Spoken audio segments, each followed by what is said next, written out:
My dear students, welcome back to a new session of editorial analysis. और हमेशा की तरह हम शुरू करेंगे अपना सेशन वोकैबुलरी से। बच्चों, वोकैबुलरी के डायरेक्ट क्वेश्चंस आते हैं आपके एग्जामिनेशन में। साथ ही साथ वोकैबुलरी अच्छा है तो आपके कॉम्प्रिहेंशन स्किल्स बहुत अच्छे होते हैं। अगर आप अपनी कॉम्प्रिहेंशन स्किल्स इंप्रूव करना चाहते हैं या टेस्ट करना चाहते हैं कि कैसे हैं आपके comprehension skills, at the end of every session we have 5 questions. आप उसको अटेम्प्ट करेंगे और अपने कॉम्प्रिहेंशन स्किल्स को इवैल्यूएट करेंगे और अपना स्कोर भी मुझे बताएंगे। चलिए शुरू करते हैं आज का session. And I hope you all know, हम लोगों ने लाइव सेशंस लेना शुरू कर दिया है। हर रोज सुबह 8:30 बजे हमारे लाइव सेशंस होते हैं बच्चों, ठीक है। तो आप लोग अगर किसी दिन जैसे लाइव सेशन अगर मिस हो जाता है, तब मुझे जैसे ही दिन में टाइम मिले तो मैं आप लोगों को रिकॉर्ड करके वीडियोस अपलोड करूंगी यहाँ पे। Otherwise we will be meeting live 8:30 AM every day. चलिए शुरू करते हैं आज का session with the first word, grim. Grim का मतलब क्या होता है? गंभीर, है ना। It is an adjective. Grim का मतलब होता है सीरियस और वरिंग, कोई चीज जो गंभीर हो और चिंताजनक हो। ग्रिम सिचुएशन अगर कहें तो ऐसा सिचुएशन जो गंभीर हो और चिंताजनक सिचुएशन हो, है ना। सो ब्लीक और डायर, है ना। डायर कॉन्सिक्वेंसेस, हम कहते हैं गंभीर परिणाम आपको देखने मिलेंगे, है ना। सो डायर और ब्लीक। ब्लीक का मतलब होता है जहां पे उम्मीद बहुत कम होती है, निराशा ज्यादा होती है, उसे हम ब्लीक कहते हैं, है ना। एंटोनिम क्या हो जाएगा? निराशा का एंटोनिम हो जाएगा आशा ज्यादा होना, है ना, होपफुल होना। Cheerful is happiness. हैप्पीनेस वाले माहौल को हम कहते हैं चेयरफुल, है ना। तो देखिए सेंटेंसेस देखते हैं। The attacks underline a grim truth about Balochistan.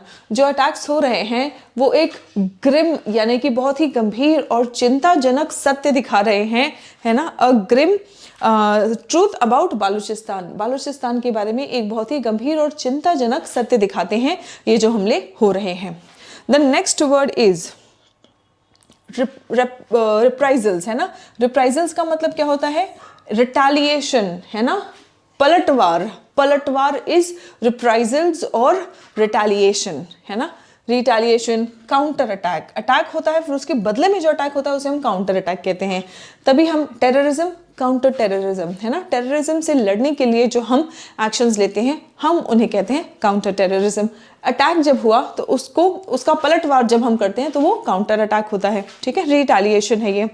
Antonyms देखिए। रिकंसिलिएशन। रिकंसिलिएशन मतलब चलो माफ कर दिया, मतलब आपस में सब मिलजुल जाते हैं कि चलो ठीक है आपसी समझौता कर लिया, दैट्स रिकंसिलिएशन, ठीक है। सेंटेंस देखिए। Military reprisals followed the rebel attacks, है ना। तो मतलब मिलिट्री पलटवार हुआ, रिप्रेजल्स हुआ, followed the rebel attacks. Break the cycle. Cycle break करना। अच्छा, इस वर्ड का पार्ट ऑफ स्पीच क्या होगा? ये एक नाउन है बच्चों, ठीक है। Now break the cycle, now this is an idiom. Cycle break करना मतलब कोई पैटर्न चला आ रहा है, आपने उसको खत्म कर दिया। जैसे फॉर एग्जांपल आपकी फैमिली में सब लोग प्राइवेट जॉब करते हैं, है ना, स्टेबिलिटी नहीं है और परेशान है सब लोग, लेकिन आप मेहनत करते हैं और आप मेहनत करके आप एक अच्छी जॉब ले लेते हैं, एक स्टेबल जॉब ले लेते हैं। तो आपने क्या किया? अपने फैमिली में अपने पैटर्न को चेंज कर दिया। अपनी साइकिल जो चला ही आ रहा था उसे आपने ब्रेक कर दिया, है ना। या फिर मान लीजिए कि आपके फैमिली में सारे डॉक्टर्स ही हैं और आप सिलेक्ट हो जाते हैं बैंक में किसी अच्छे पोस्ट में, एसएससी में किसी अच्छे पोस्ट में, या फिर यूपीएससी सिविल सर्विसेज में किसी अच्छे पोस्ट में आप सिलेक्ट होते हैं, है ना। तो आपने क्या किया? अपने साइकिल ब्रेक किया। मतलब बेसिकली जो चला आ रहा है हमेशा से, चाहे अच्छा हो चाहे बुरा हो, आप उसमें कोई बदलाव लेके आ रहे हैं तो आप साइकिल को ब्रेक कर रहे हैं, ठीक है। And a repeated pattern. कोई रिपीटेड पैटर्न है जो बार बार हो रहा है, आप अगर उसको एंड कर देते हैं, है ना, आप उसको अगर एंड करते हैं तो that is called breaking the cycle, ठीक है। रिकरेंस। अकर होना मतलब घटित होना, रिकरेंस मतलब बार बार घटित होना। तो बार बार जो चीज हो रही है आप उसको एंड कर रहे हैं। रेपिटेशन हो रहा है, आप उसको स्टॉप कर रहे हैं, ठीक है। परपेचुएट करना मतलब जो चल रहा है उसी को आगे बढ़ाते जाना, है ना। मान लो आपका खानदानी बिजनेस है तो आप क्या कर रहे हो? अपने बिजनेस को परपेचुएट कर रहे हो, मतलब उसी को और आगे लेके जा रहे हो, है ना। तो आप उसको परपेचुएट कर रहे हैं। परपेचुएट करना, कंटिन्यू करना, ठीक है। Now this is a verb. Perpetuate ATE ending word verb होता है। ये ईडियम भी आपका एक वर्ब की तरह काम करता है। सेंटेंस देखें। Force has failed to break the cycle of violence, मतलब ताकत का तो इस्तेमाल किया लेकिन ताकत के इस्तेमाल ने जो हिंसा का साइकिल चल रहा है उसको ब्रेक नहीं कर पाए हैं, उसको ब्रेक नहीं कर पाए हैं। यूनाइटेड फ्रंट का मतलब क्या होता है बच्चों? What do you mean by United front? United front का मतलब होता है सब मिलके एकजुट होके काम करना, ग्रुप एक्टिंग टुगेदर, अलायंस या फिर कोएलिशन, अलायंस या फिर कोएलिशन, गठबंधन, है ना। ना एंटोनिम क्या होगा? एंटोनिम होगा डिवीजन और फ्रैगमेंटेशन, डिवीजन और फ्रैगमेंटेशन। स्टूडेंट्स सेंटेंस देखते हैं अब, है ना। सेंटेंस देखिए, rebel groups formed a united front, rebel groups formed a united front. अगला क्वेश्चन, अगला वर्ड देखते हैं, indefensible. What do we mean by indefensible, है ना। IBLE एंडिंग वर्ड है, पहली बात तो ये एडजेक्टिव है ना। डिफेंस, डिफेंस का मतलब क्या होता है? डिफेंस का मतलब होता है अपनी रक्षा। इनडिफेंसिबल, डिफेंसिबल मतलब अपनी रक्षा करने योग्य, इनडिफेंसिबल मतलब जो अपनी रक्षा करने योग्य नहीं है। इम्पॉसिबल टू जस्टिफाई, अपने आप को जो जस्टिफाई नहीं कर पा रहा है या जो अपनी रक्षा नहीं कर पा रहा है या अपने पक्ष में कोई बात नहीं बोल पा रहा है। अनजस्टिफाइबल और इनएक्सक्यूजेबल, जिसका कोई आप रीजन नहीं बता सकते कि हाँ हमने ये इसलिए किया क्योंकि ये हुआ था, है ना। आप उसको जस्टिफाई ही नहीं कर सकते हैं किसी चीज को। कोई चीज होती है इतनी गलत होती है, इतनी खराब होती है कि उसके लिए कोई भी रीजन काफी नहीं होता है, कोई एक्सक्यूज या जस्टिफिकेशन काफी नहीं होता है। एंटोनिम क्या हो जाएगा? जस्टिफाइएबल या फिर डिफेंसिबल, जस्टिफाइएबल या defensible. Violence against civilians is indefensible. देखो बहुत ही प्यारा सेंटेंस है। जो सिविलियंस यानी नागरिकों के खिलाफ जो वायलेंस हो रहा है, जो हिंसा हो रही है, इस चीज की कोई डिफेंस नहीं है। क्या डिफेंस दोगे आप? अगर नागरिकों के खिलाफ हिंसा हो रहा है तो इसके लिए क्या रीजन दोगे कि हम इसलिए नागरिकों के खिलाफ हिंसा कर रहे हैं, है ना। So that is indefensible. Now reliance का मतलब क्या होता है? ANCE एंडिंग वर्ड है बच्चों, ANCE एंडिंग वर्ड है। रिलायंस मतलब डिपेंड करना, है ना। ANCE एंडिंग वर्ड क्या होता है? नाउन होता है, ठीक है। डिपेंडेंस और ट्रस्ट, इंडिपेंडेंस और सेल्फ रिलायंस। सेंटेंस देखिए, Reliance on coercion has backfired. Coercion मतलब फोर्स, जो फोर्स पर, ताकत पर जो निर्भरता थी ना वो बैकफायर कर गई है ना। भाई आप किसी पर जोर लगाओगे, है ना, तो सामने से पलटवार भी तो हो ही सकता है। So reliance on coercion has backfired. Coercion मतलब ताकत, फोर्स, फोर्स पर जो निर्भरता थी उसने बैकफायर कर दिया है ना। The next word is coercion. Coercion का मतलब क्या होता है? ताकत या धमकियों का प्रयोग। कंपल्शन, फोर्स लगा रहे हैं आप। एंटोनिम क्या है? आप मनाने की कोशिश कर रहे हैं, आप सामने वाले का कंसेंट ले रहे हैं, परमिशन ले रहे हैं, ठीक है। नाउ सेंटेंस देखिए, long Reliance on coercion fuelled insurgency, है ना। सो बहुत लंबे समय तक फोर्स पे, ताकत पर, धमकियों पर जो रिलाई कर रहे थे, जो निर्भर कर रहे थे, उसकी वजह से क्या हुआ? इंसर्जेंसी को और फ्यूल मिला, इंसर्जेंसी को और बूस्ट मिला, है ना। नाउ डिटीरियोरेटेड का मतलब क्या होता है? Deteriorated means become worse, become bad, decline करना, डिग्रेड करना, और खराब हो जाना। कोई चीज जब डिटीरियोरेट होती है तो फिर वो और खराब होती है। सो डिटीरियोरेट मतलब डिक्लाइन करना, खराब होना। एंटोनिम क्या होगा? इम्प्रूव करना, बेहतर होना या फिर स्टेबलाइज होना। सेंटेंसेस देखिए, security conditions deteriorated in recent years. Security conditions, वहां पे जो सुरक्षा व्यवस्था है ना वो दिन पर दिन और खराब होती गई, deteriorated in the recent years. Alienation, alienation का मतलब है किसी चीज, किसी को अनजान कर देना। ION एंडिंग वर्ड है बच्चों, तो ION एंडिंग वर्ड्स नाउन्स होते हैं, ठीक है। ये ATE एंडिंग वर्ड था जो V2 फॉर्म में यूज हुआ है, तो ये एक वर्ब है ना, ये एक वर्ब है, राइट। सो एलियनेशन का मतलब किसी को एलियन बना देना। एलियन क्या कैसे होते हैं? अनजान जो लोग हैं हम उनको एलियन कहते हैं, है ना। तो किसी को अनजान बना देना, है ना, तो उसको हम कहते हैं, आपने उसको अकेला छोड़ दिया, है ना, तो वो पर्सन कैसा आइसोलेटेड फील करता है, अनजान फील करता है, राइट। सो एस्ट्रेंजमेंट और डिसअफेक्शन, है ना, उसको लगता है कि मेरी कोई परवाह नहीं कर रहा है, तो वो अपने आप को बाहरी समझने लगता है, अनजान समझने लगता है, को स्ट्रेंजर समझने लगता है। तो अपनापन कम जब होता है तब हम उसे कहते हैं एलियनेशन। और जहाँ पे अपनापन कम हो जाता है तो वहाँ पे क्या होता है, नेगेटिव फीलिंग्स जगह लेने लगती हैं। इंक्लूजन और इंटीग्रेशन एंटोनिम्स हैं। इंक्लूड करना, आप सबको शामिल करके, सबको साथ लेके चल रहे हैं, सबको एकत्रित करके चल रहे हैं, तो वो इंक्लूजन है, इंटीग्रेशन है। क्रैकडाउन्स वर्सेंट एलियनेशन।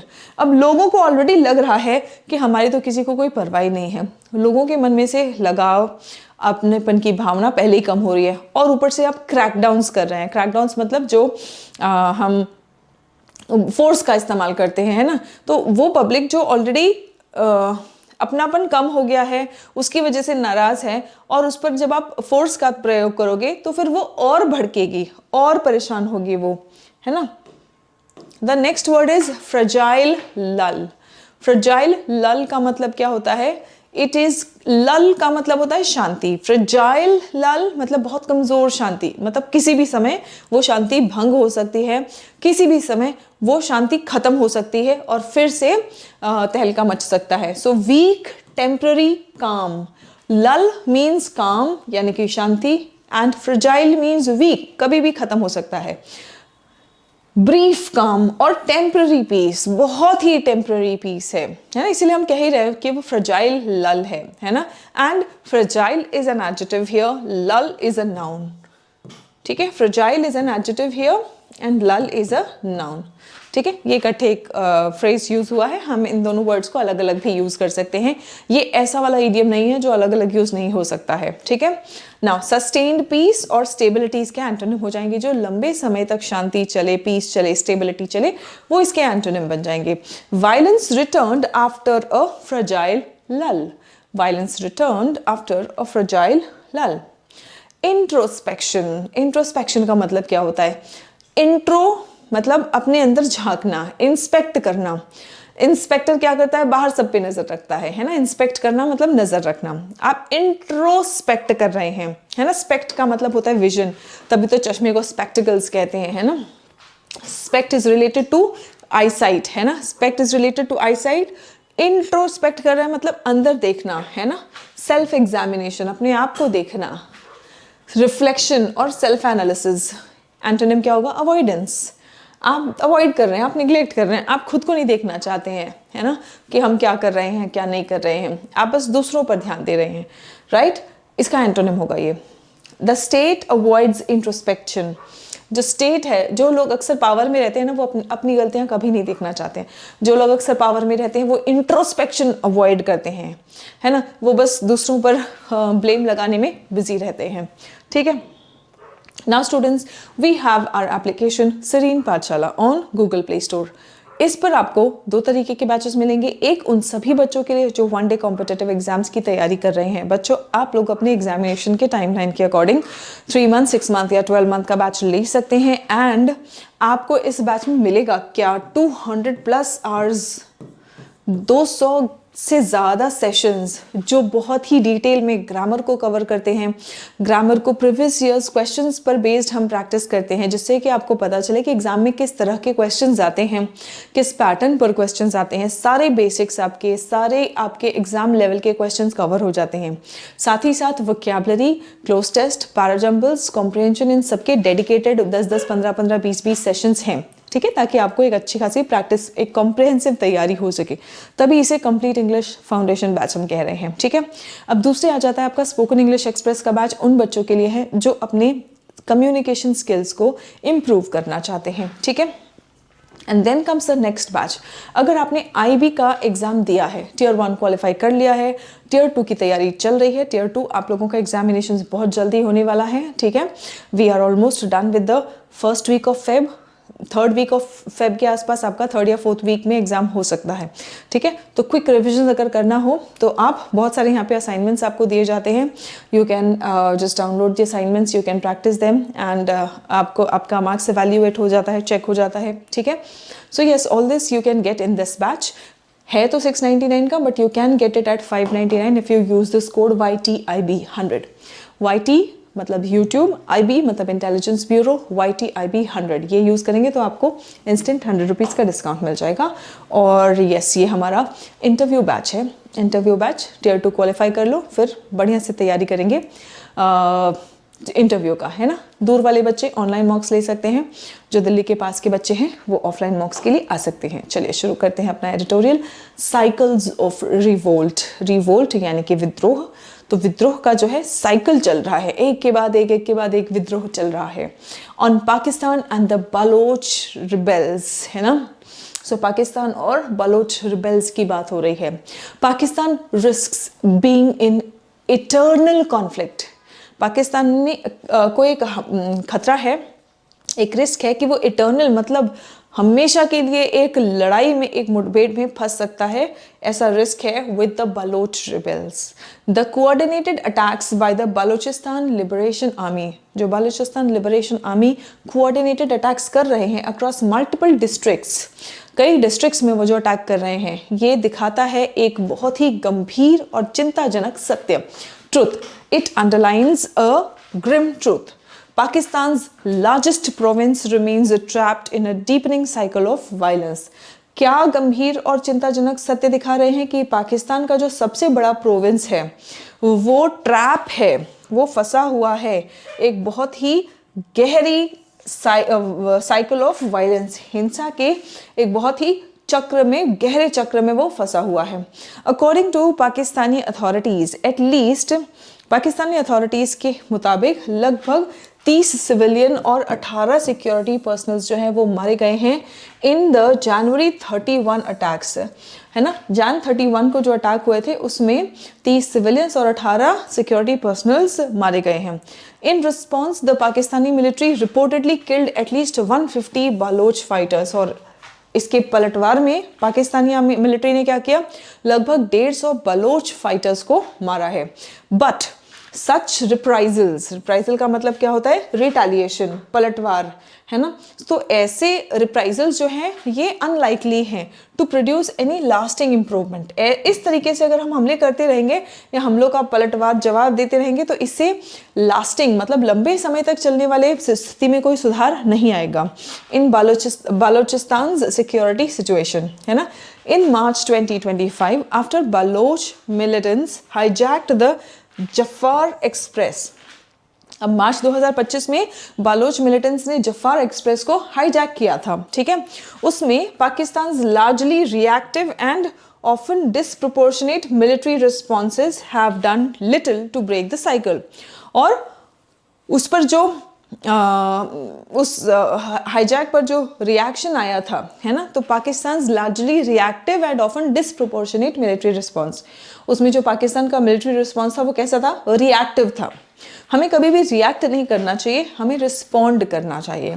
रिएक्ट करना मतलब आप बिना सोचे समझे कुछ रिएक्शन देते रहो, रिस्पॉन्ड करना मतलब सोच समझ के आप रिएक्शन दे रहे हैं ना। तो पाकिस्तान का जो रिएक्टिव और डिसप्रोपोर्शनेट मिलिट्री रिस्पॉन्स था, उससे क्या हुआ कि उससे वो जो साइकिल है, हिंसा का साइकिल जो चल रहा है वो टूट नहीं रहा है, वो वैसा का वैसा ही आगे चल रहा है ना। On the other side Baloch rebel groups including the BLA। अब अगर दूसरा साइड देखेंगे तो जो बालोच रिबेल ग्रुप्स हैं including the Balochistan Liberation Army BLA, the Balochistan Liberation Front, है ना, एंड सेवरल स्मॉलर आउटफिट्स, और भी कई सारे स्मॉलर आउटफिट्स हैं, वो उन्होंने क्या किया है, they have established the Baloch Raji Aajoi संगड़, है ना। ये क्या है, बलोच राजी अजोई संगड़, ये क्या है, यूनाइटेड फ्रंट है। ये एक यूनाइटेड फ्रंट है किस चीज के लिए, फॉर इम्प्रूव्ड कोऑर्डिनेशन। ये और अच्छे कोऑर्डिनेशन के साथ में काम करने के लिए इन्होंने ये एक संगठन बनाया है, ये एक गठबंधन उन्होंने बनाया है। Now while military violence against civilians is indefensible. अब सिविलियंस के खिलाफ अगर वायलेंस हो रहा है ना, militant violence, sorry not military violence, so militant violence जो हो रहा है सिविलियंस के खिलाफ, वो इनडिफेंसिबल है, इसका कोई तर्क एक्सेप्ट नहीं किया जा सकता। The Pakistani states long Reliance on coercion, लेकिन पाकिस्तानी स्टेट जो है वो भी किस पर निर्भर हो रहा है, और बहुत लंबे समय से कोअर्शन यानी कि फोर्स पे, है ना, has fuelled the very insurgency it seeks to crush. अब पाकिस्तान ताकत का इस्तेमाल कर रहा है वहाँ पे इंसर्जेंसी को ख़त्म करने के लिए, लेकिन जितना ही ज़्यादा ताकत का इस्तेमाल करते जा रहे हैं उतना ही ज़्यादा इंसर्जेंसी वहाँ पे बढ़ रही है ना।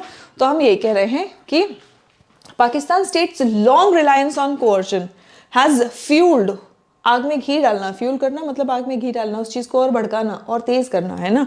Has fuelled the very insurgency it seeks to crush, जिस इंसर्जेंसी को वो कुचलना चाहते हैं उस इंसर्जेंसी को और हवा मिलती है और उसको ईंधन मिलता है अगर ताकत का इस्तेमाल होता है तो, है ना।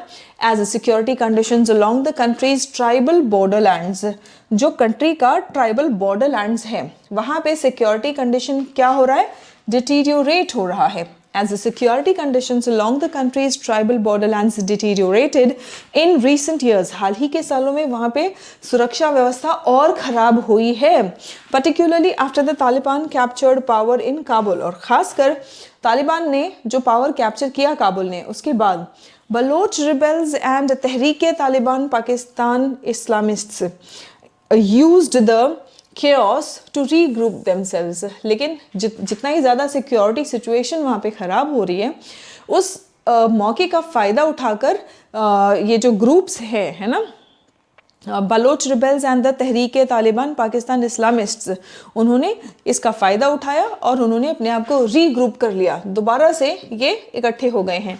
And intensify hit and retreat operations, और उन्होंने जो हिट एंड रिट्रीट मतलब हमला करो और पीछे हट जाओ, हिट एंड रिट्रीट ऑपरेशंस को उन्होंने और इंटेंसिफाई कर दिया है, इसकी तीव्रता और बढ़ा दी है, leading to a rapid decline in internal security. और इसकी वजह से क्या हो रहा है, जब किसी देश में जब लगातार हमले होते रहते हैं, है ना, सिक्योरिटी सिचुएशन लगातार खराब होती रहती है, तो वो देश की सिक्योरिटी व्यवस्था धीरे धीरे खोखली होने लग जाती है। तो इससे क्या हो गया है कि rapid decline in internal security हुआ है across provinces bordering Afghanistan. Afghanistan को बॉर्डर करने वाले, अफगानिस्तान के बॉर्डर्स पे जो प्रोविंसेस हैं वहाँ पे इंटरनल सिक्योरिटी जो है वो लगातार खराब हो रही है। Balochistan is Pakistan most resource rich province. अब बालूचिस्तान की बात अगर करेंगे तो पाकिस्तान का सबसे ज़्यादा रिसोर्स रिच प्रोविंस है ये। वहाँ पे क्या है, वास्ट मिनरल रिजर्व्स है and a strategic Arabian sea coast line है ना। तो वहाँ पे अरेबियन सी का कोस्ट लाइन है, वहाँ पे काफ़ी सारे मिनरल रिजर्व्स हैं। It has drawn growing international attention, वहाँ पे काफ़ी इंटरनेशनल अटेंशन बढ़ रहा है, specially as the 60 billion China Pakistan economic corridor, $60 billion China Pakistan economic corridor passes through it. जो सीपेक है, CPEC China Pakistan economic corridor, जो $60 बिलियन का ये जो प्रोजेक्ट है ये भी बालूचिस्तान से पास करता है, और तब से यहाँ पे इंटरनेशनल अटेंशन और ज़्यादा बढ़ गया है। More recently Pakistan has pitched mineral extraction deals. अब पाकिस्तान कह रहे हैं कि अमेरिकन को उन्होंने बोला कि हम यहाँ पे मिनरल एक्सट्रैक्शन डील्स भी कर सकते हैं, है ना। To American companies, Baloch nationalists and militants argue that extraction and infrastructure projects proceed with little transparency. अब वो तो डील्स दे रहे हैं अमेरिकन कंपनीज को, लेकिन बलोच नेशनलिस्ट्स जो हैं, जो राष्ट्रवादी हैं, जो मिलिटेंट्स हैं, दोनों भी बलोच राष्ट्रवादी और बलोच मिलिटेंट्स जो हैं वो ये तर्क देते हैं, ये आर्ग्यू करते हैं कि वहाँ पे जो भी एक्सट्रैक्शन हो रहा है या वहाँ पे जो भी इंफ्रास्ट्रक्चर प्रोजेक्ट हो रहा है वहाँ पे कुछ भी पारदर्शिता नहीं है, हमें नहीं पता वहाँ पे क्या हो रहा है, हमें पता ही नहीं चलता। मिनिमम लोकल पार्टिसिपेशन है, वहाँ की जो लोकल जनता है उसको कोई फ़ायदा नहीं हो रहा है, और लिमिटेड इकोनॉमिक बेनिफिट, आर्थिक फायदे भी उनको कुछ नहीं हो रहे हैं टू लोकल कम्युनिटीज़। सिक्योरिटी क्रैकडाउन्स, यानी कि सिक्योरिटी एजेंसीज जो हमले करते हैं, है ना, तो security crackdowns and counter insurgency campaigns have worsened alienation. अब वहाँ की जनता को पहले ही लग रहा है कि हमारी फिक्र किसी को नहीं है, हमारे पर ध्यान नहीं दिया जा रहा है ना। फिर ऊपर से सिक्योरिटी जब क्रैकडाउन्स होते हैं तो उससे उनको और एलियनेट हो जाते हैं, मतलब और जो एक दूरी होती है वो बढ़ जाती है। Human rights groups have repeatedly documented enforced disappearances, है ना। अब जो ह्यूमन राइट्स ग्रुप्स हैं वो लगातार कह रहे हैं कि वहाँ पर डिसअपियरेंसेस बहुत ज़्यादा हो रहे हैं, एनफोर्स्ड डिसअपियरेंसेस, लोग गायब हो जाते हैं, एक्स्ट्रा जुडिशियल किलिंग्स होती हैं एंड आर्बिट्ररी डिटेंशंस होते हैं, है ना। मतलब एवं किसी को भी उठा लेते हैं, पकड़ लेते हैं, कैद कर लेते हैं। डिटेंशंस आर्बिट्ररी मतलब बिना कोई रूल फॉलो किए, है ना, बिल्कुल ऐसे ही arbitrary detentions, extra judicial killings बहुत होती हैं, एनफोर्स्ड डिसअपियरेंसेस होते हैं, लोग गायब हो जाते हैं, कुछ अता पता नहीं चलता।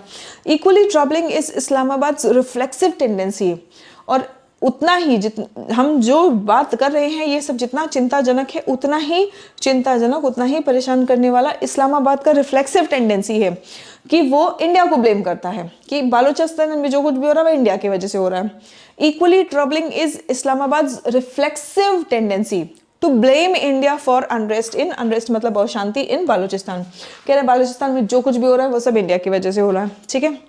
Without presenting verifiable evidence, evidence उनके पास नहीं है, वेरीफाई करने लायक एविडेंस नहीं है। दिस नैरेटिव में सर्व शॉर्ट टर्म पॉलिटिकल एंड्स, अब ऐसा बोलने से हो सकता है कि कोई राजनीतिक फायदे उनको हो, लेकिन वो शॉर्ट टर्म में ही होगा। may serve short term political ends but avoids the introspection required, लेकिन जो अंतरात्मा को मतलब झांकना चाहिए, खुद देखना चाहिए कि आखिर गलतियां कहाँ हो रही है, कहाँ कमियां हो रही हैं, किसकी वजह से ये प्रॉब्लम हो रहा है। इंडिया को ब्लेम करने से प्रॉब्लम तो लॉन्ग टर्म सॉल्व नहीं होगा, शॉर्ट टर्म पॉलिटिकल बेनिफिट्स तो मिल जाते हैं, लेकिन जब तक अब खुद झांक के नहीं देखेंगे, इंट्रोस्पेक्शन नहीं करेंगे, तब तक रियल प्रॉब्लम सॉल्व नहीं होगा। Since it's annexation in 1948, annex कर लेना मतलब अपने में जोड़ लेना, तो जब से वो अपने में जोड़ लिया है, एनेक्स कर लिया है 1948 से, Balochistan has witnessed 5 major waves of rebellions, 5 major waves of rebellions आ चुके हैं बालूचिस्तान में। Each time the Pakistani state relied on brute force, और हर बार पाकिस्तानी फोर्स ने बहुत ही क्रूर तरीके से ताकत का इस्तेमाल किया है और वहाँ पे ऑर्डर रिस्टोर किया है। Only for violence to return, और इससे होता क्या है कि फिर वापस हिंसा भड़कती है वहाँ पे। Only for violence to return only after a fragile lull, अब बहुत ज़्यादा ताकत का इस्तेमाल करते हो तो थोड़े टाइम के लिए तो शांति सी हो जाती है, लेकिन फिर वापस से वहाँ पे हिंसा भड़क उठती है। If Pakistan is serious about peace and stability, अगर पाकिस्तान वाकई में सीरियस है peace and stability in the region के लिए, है ना, ऑप्टिंग फॉर पॉलिटिकल रिकंसिलिएशन, उनको क्या करना चाहिए, उनको पॉलिटिकल रिकंसिलिएशन करना चाहिए, बलोच के लोगों से बात करना चाहिए, है ना, रादर देन कन्फ्रंटेशन, वहाँ पे लड़ाइयाँ छेड़ने के बदले वहाँ पे रिकंसिलिएशन की बात करनी चाहिए, है ना। Addressing long standing Baloch grievances, जो लंबे समय से, लॉन्ग स्टैंडिंग मतलब लंबे समय से जो बलोच ग्रीवांसेस हैं, मतलब बलोच के जो कंप्लेंट्स हैं, प्रॉब्लम्स हैं, उनको एड्रेस करना चाहिए। Including economic and political exclusion, है ना, और including economic and political exclusion, क्या कह रहे हैं वहाँ के लोग कि हमारा यहाँ पे शासन में हमें कोई रोल नहीं दिया जा रहा है, हमें इंक्लूड नहीं किया जा रहा है, यहाँ पे अगर कुछ प्रोजेक्ट्स आ रहे हैं तो उसके फ़ायदे यहाँ के लोगों को नहीं मिल रहे हैं। इकोनॉमिक एक्सक्लूजन, पॉलिटिकल एक्सक्लूजन, ये उनके लॉन्ग स्टैंडिंग कंप्लेंट्स हैं। And opening channels for dialogue, और ऐसे चैनल उनको खोलने चाहिए कि बातचीत होती रहे। इवन विथ रिबेल ग्रुप्स के साथ में भी बातचीत होती रहे, और ये ज़रूरी है, they are essential steps, otherwise the country risks, अगर ये नहीं किया तो ये रिस्क है कि वो देश जो है remaining in locked in perpetual conflict, perpetual मतलब परमानेंट, लगभग परमानेंट कॉन्फ्लिक्ट, अपने ही लोगों से परमानेंट कॉन्फ्लिक्ट में लॉक्ड रहने का रिस्क है इस देश को, है ना। Now students, what is the tone of the editorial, चलिए फटाफट से आप मुझे देखेंगे, ऑप्शंस देख के मुझे बताएंगे what is the tone of the editorial.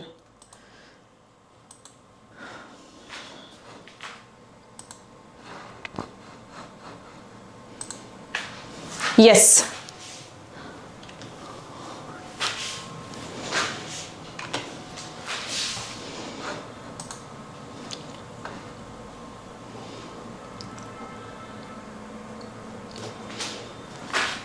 बताइए ऑप्टिमिस्टिक है क्या कि हाँ ठीक है, वहाँ पे जो मिलिट्री सोल्यूशंस हो रहे हैं वो ठीक है, वो ज़रूरी है, क्या ऐसा कुछ है क्या कि हम मिलिट्री सिचुएशन जो है वहाँ पे मिलिट्री सोल्यूशंस जो देखे जा रहे हैं हम उनको लेके ऑप्टिमिस्टिक हैं? Just 1 second, let me,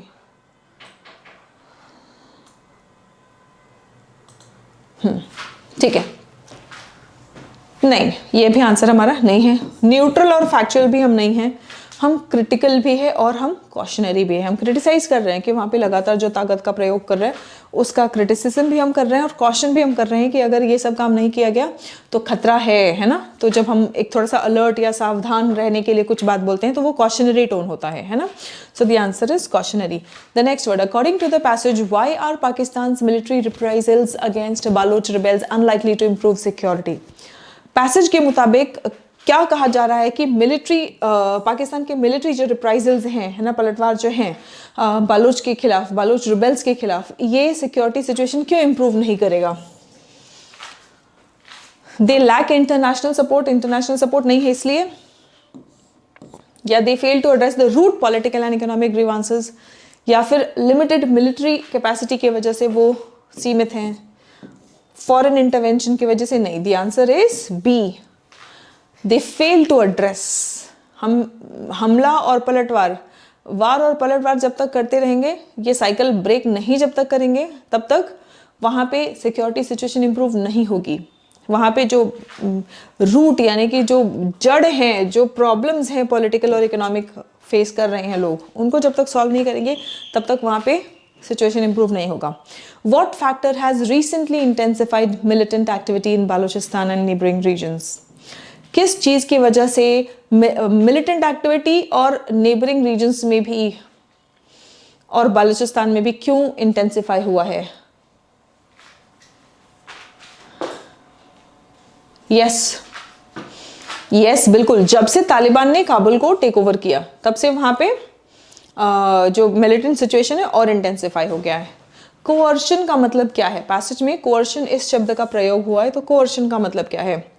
use of force और थ्रेट्स टू कंपेल, फोर्स करने के लिए, कंपल्सरी करने के लिए, उनको बात मनवाने के लिए ताकत और धमकियां, डर, दोनों का प्रयोग किया जा रहा है, इसी को कोअर्शन कहते हैं। एक सेंटेंस दिया है, उसमें एक पार्ट अंडरलाइन कर दिया है, आपको मुझे बताना है कि उस पार्ट को हम कैसे इंप्रूव कर सकते हैं। Pakistan largely reactive and often disproportionate military response have done little to break the cycle.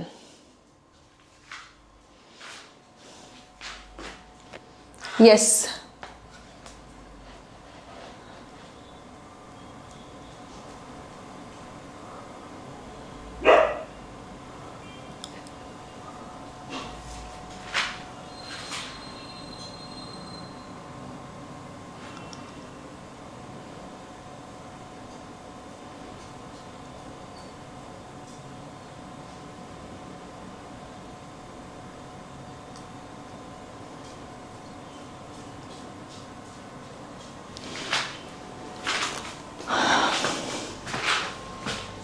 यहाँ पे एक ऑप्शन और आना चाहिए नो एरर का, ठीक है। इस सेंटेंस में कोई एरर नहीं है, नो इम्प्रूवमेंट रिक्वायर्ड, ठीक है।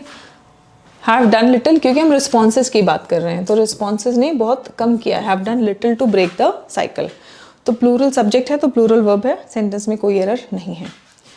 Which of the following is identified in the editorial as a core reason for the recurring Baloch insurgency in Pakistan? Baloch insurgency जो बार बार हो रही है पाकिस्तान में, कौन सा कोर रीजन बताया गया है एडिटोरियल में कि इसी कारण की वजह से बार बार वहां पे बालोच इंसर्जेंसी हो रही है? Foreign military intervention? No. Excessive autonomy granted to Balochistan? No. The answer is reliance on coercive military responses. कहा भी जाता है ना कि अगर एक आंख के बदले आंख वाली जंग अगर लड़ेंगे तो कुछ समय के बाद में पूरी दुनिया अंधी हो सकती है, right. So this cycle has to break. Coercive military responses जब तक देते रहेंगे तब तक थोड़े समय के लिए वहां पे शांति होती है, लेकिन फिर वापस हिंसा भड़क उठती है। डिस्कशन पॉइंट आप लोगों के लिए, military solution alone can not resolve Pakistan Balochistan conflict. Pakistan का जो बालूचिस्तान वाला कॉन्फ्लिक्ट चल रहा है, पॉइंट ये कहा जा रहा है कि सिर्फ मिलिट्री सोल्यूशन इसको सॉल्व नहीं कर सकता। मतलब हम अगर ये सोचें कि खाली मिलिट्री को लगा दें इस सिचुएशन को इम्प्रूव करने के लिए, तो वहाँ पे जो प्रॉब्लम है वो सॉल्व नहीं हो सकता। ये एक स्टेटमेंट है, इस पर आपकी क्या राय है, आप मुझे कमेंट करके बताएंगे। कमेंट करने के लिए आपके पास यहाँ पे कुछ पॉइंट्स होंगे, इन पॉइंट्स को आप पढ़ के आप अपनी ओपिनियन फॉर्म करके आप बता सकते हैं, ठीक है। Because this is going to help you develop your analytical and writing skills. Questions जब आप आंसर करते हैं तो आपके कॉम्प्रिहेंशन स्किल्स चेक होते हैं, लेकिन जब आप इन क्वेश्चंस के आंसर फॉर्म करते हैं तो इससे आपके एनालिटिकल और आपके राइटिंग स्किल्स डेवलप होते हैं, ठीक है students. So that's it for today, see you in the next session. तब तक अपना ख्याल रखें, स्वस्थ रहें, मस्त रहें, सभी बच्चे पढ़ते रहें और आगे बढ़ते रहें। जय हिंद एवरीवन।